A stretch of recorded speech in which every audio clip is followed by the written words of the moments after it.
Imagine a rock band finding an antique Ouija board in a Jerusalem flea market.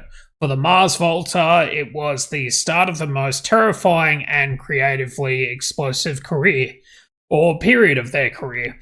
Their fourth album wasn't just written by them, it was supposedly dictated by a spirit who tried to trade places with them. By the time the record was finished, the band's world was upside down.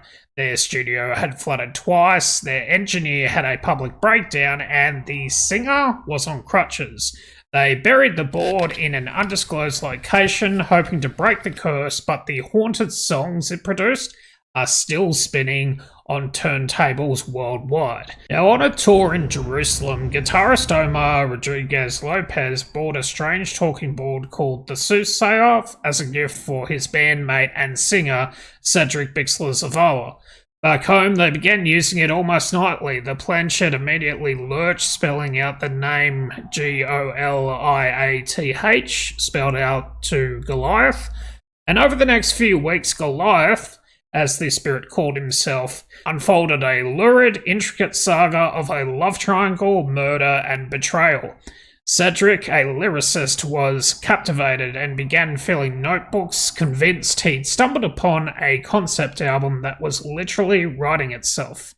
Omar, the band's composer, started writing intense riffs that mimicked the planchette's jerky movements. It felt like creative gold, with song titles like Wax, Simulacra, and Goliath arriving directly from the board.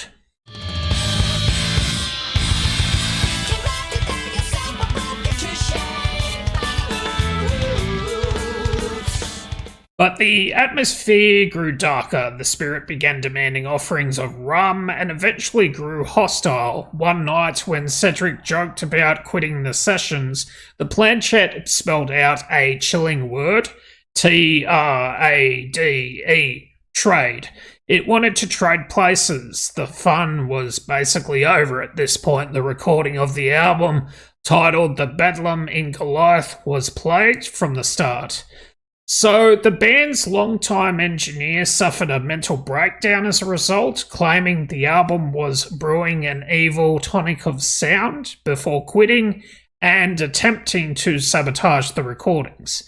Omar's home studio flooded not once but twice, destroying irreplaceable equipment. Drummer Blake Fleming quit abruptly mid-tour, citing financial troubles, and singer Cedric Bixler-Zavala woke up one morning with a severe stress fracture in his foot, requiring surgery and forcing him to relearn how to walk. But the breaking point came when the board accurately predicted the death of a friend. This was no longer a game. Driven to desperate extreme, Omar snatched the board, drove into the desert, broke it in half, and buried it in an undisclosed location. He swore the band to secrecy, and they finished the album under a vow of silence about their tormentor. When The Bedlam in Goliath was released in January 2008, critics called it exhausting, other critics called it brilliant, whilst others called it a poltergeist trapped in vinyl. The vinyl pressing even included a cardboard replica of the Ouija board, and the band toured the record for a year, with each show feeling more like an exorcism before the shared trauma caused them to splinter. So, keen to know what you guys think. Was this a genuine haunting by a malevolent spirit unleashed from an antique Ouija board? Or was it an extreme case of creative musicians manifesting chaos under extreme pressure? Keen to know what you think in the comments. Like and subscribe and all those other fun things. But for now, this is my kind of weird signing off. See you guys next time.